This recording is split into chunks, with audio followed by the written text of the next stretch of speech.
السلام علیکم ناظرین، جو کچھ آپ نے ٹائٹل اور تھمبنیل میں دیکھا ہے یہ بالکل سچ ہے۔ کیا ہوگا اگر میں آپ کو بتاؤں کہ سورہ فاتحہ اپنی مختصر 7 آیات میں ایسی حیرت انگیز برکات، تاثیرات، معجزات، فوائد اور عقل کو حیران کر دینے والی کرشماتی طاقت رکھتی ہے کہ جو اپنی غیر معمولی طاقت سے کسی بھی انسان کی زندگی بدل سکتی ہے اور اسے کامیابی کی اتھاہ بلندیوں تک پہنچا سکتی ہے۔ تو اس بارے میں آپ کیا کہیں گے؟ سوچیں اور مجھے اس ویڈیو کے کمنٹ میں بتائیں۔ میں جانتا ہوں کہ یہ ویڈیو طویل ہو سکتی ہے، لیکن میں نے پوری کوشش کی ہے کہ جتنا ہو سکے کم وقت میں آپ کو زیادہ فائدہ پہنچا سکوں، لیکن اگر میری کوشش کر سکنے کے باوجود بھی یہ مختصر نہ ہو سکی تو میں آپ سے معافی مانگتا ہوں، مجھے معاف کر دیجیے گا۔ پیارے ناظرین، بہت سے عام لوگ سورہ فاتحہ کی طاقت سے ناواقف ہیں۔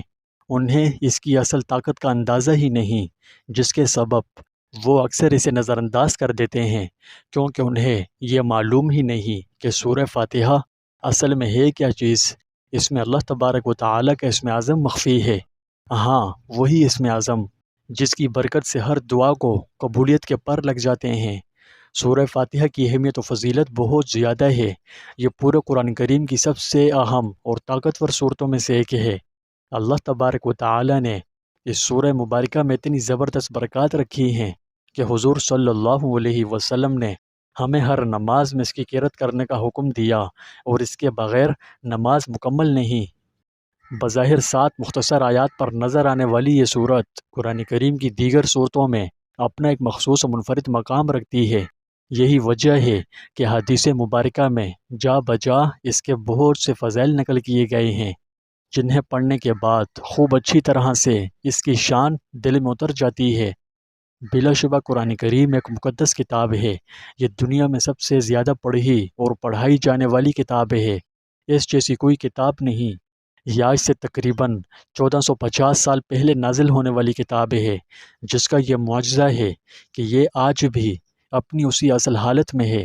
اس میں کسی قسم کی کوئی تبدیلی نہیں آ سکی، اور نہ قیامت تک یہ کبھی تحریف کا شکار ہو سکتی ہے، کیونکہ اس کی حفاظت کا ذمہ خود اللہ رب العالمین نے لے رکھا ہے۔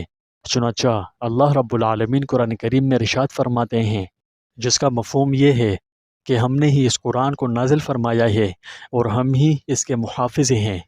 اس آیت میں اللہ تبارک و تعالی نے یہ واضح فرمایا کہ اگرچہ قرآن کریم سے پہلے بھی آسمانی کتابیں بھیجی گئی تھیں، لیکن چونکہ وہ خاص قوموں اور خاص زمانوں کے لیے آئی تھیں، اس لیے اللہ تعالیٰ نے ان کو قیامت تک محفوظ رکھنے کی کوئی ضمانت نہیں دی تھی، بلکہ ان کی حفاظت کا کام انہی لوگوں کو سونپ دیا گیا تھا جو ان کے مخاطب تھے، جیسا کہ سورہ مائدہ آیت نمبر 44 میں فرمایا۔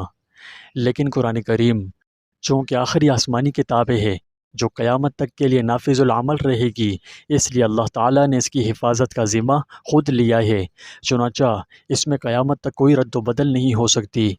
اللہ تبارک و تعالیٰ نے اس کی حفاظت اس طرح فرمائی ہے کہ چھوٹے چھوٹے بچوں کے سینوں میں اسے اس طرح محفوظ کر دیا ہے کہ اگر بالفرض کوئی دشمن قرآن کریم کے سارے نسخے معاذ اللہ ختم کر دے، تب بھی چھوٹے چھوٹے بچے اسے دوبارہ کسی معمولی تبدیلی کے بغیر لکھوا سکتے ہیں، جو بذات خود قرآن کریم کا زندہ معجزہ ہے۔ چنانچہ قرآن کریم آج تک اسی طرح محفوظ ہے جس طرح یہ اترا تھا۔ اس بات کی بہتر وضاحت کے لیے یہ واقعہ سماعت فرمائیں۔ امیر المؤمنین مامون کی عادت تھی کہ کبھی کبھی اس کے دربار میں مسائل پر بحث و گفتگو اور مذاکرے ہوا کرتے تھے، جس میں ہر اہل علم کو آنے کی اجازت ہوتی تھی۔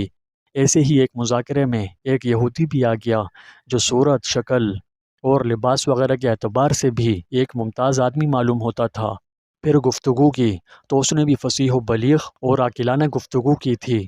جب مجلس ختم ہو گئی تو مامون نے اس کو بلا کر پوچھا کہ تم اسرائیلی ہو؟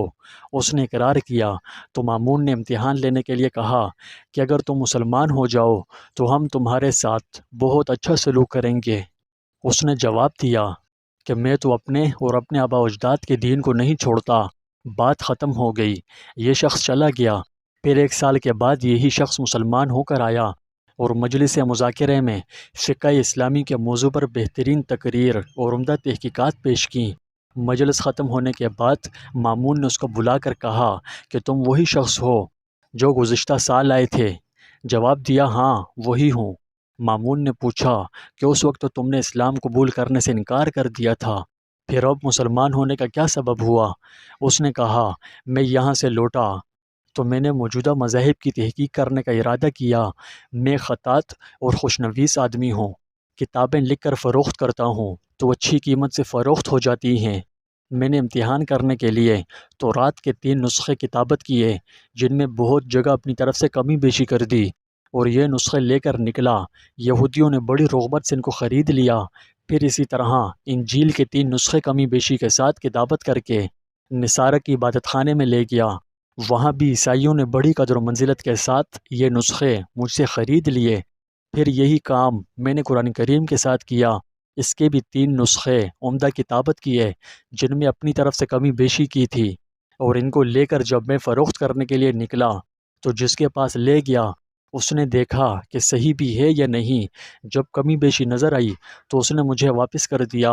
اس واقعے سے میں نے یہ سبق لیا ہے کہ یہ کتاب محفوظ ہے اور اللہ تعالیٰ ہی نے اس کی حفاظت کی ہوئی ہے، اس لیے میں مسلمان ہو گیا۔ پیارے ناظرین، سورہ فاتحہ خود میں اللہ رب العزت کی نعمتوں کا ایک لازوال خزانہ رکھتی ہے۔ اس کی شان بہت بلند ہے۔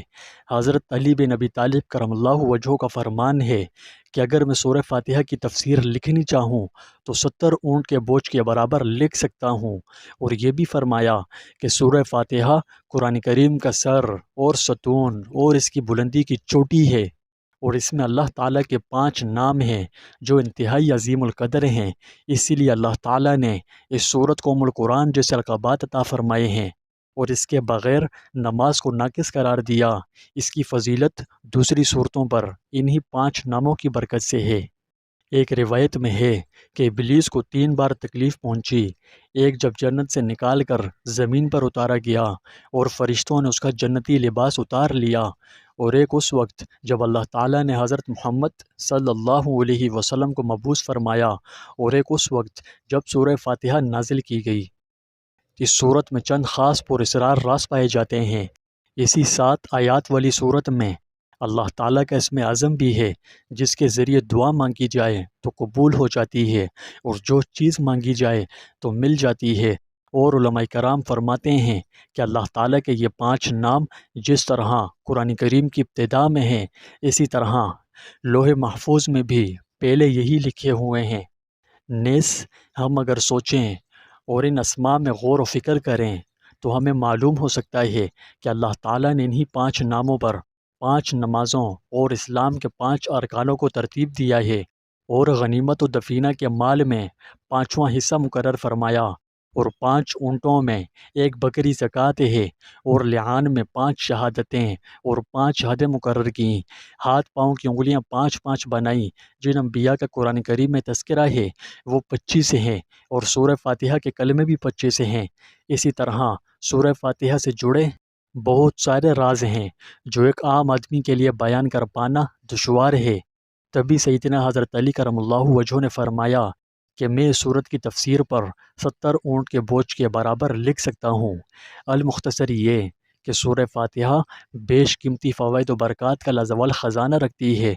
چنانچہ حضرت عبد الملک بن عمیر حضور اکرم صلی اللہ علیہ وسلم کا ارشاد نقل کرتے ہیں کہ سورہ فاتحہ ہر بیماری سے شفا ہے۔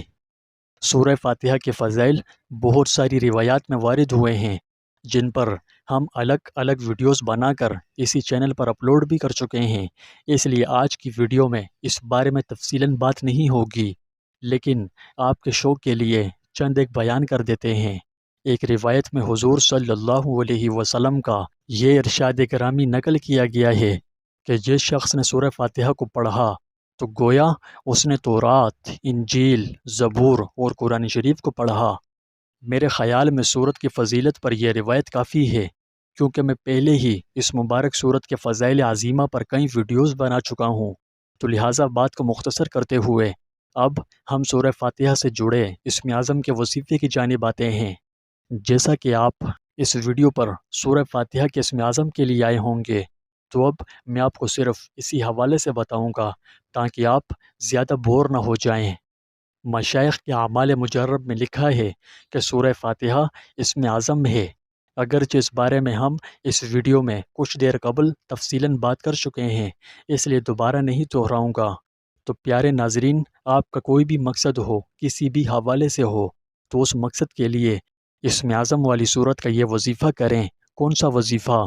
یہ وظیفہ کہ نماز فجر کی سنت اور فرض کے درمیان کا جو وقت ہوتا ہے، اس وقت میں، یعنی جب آپ فجر کی سنت پڑھ لیں تو فرض پڑھنے سے پہلے پہلے یہ وظیفہ کریں کہ بسم اللہ الرحمن الرحیم کے میم کے ساتھ الحمدللہ کا لام ملا کر 41 بار 40 دن تک پڑھیں، یعنی بسم اللہ الرحمن الرحیم الحمدللہ، اسی طرح سے پوری سورت آخر تک پڑھیں۔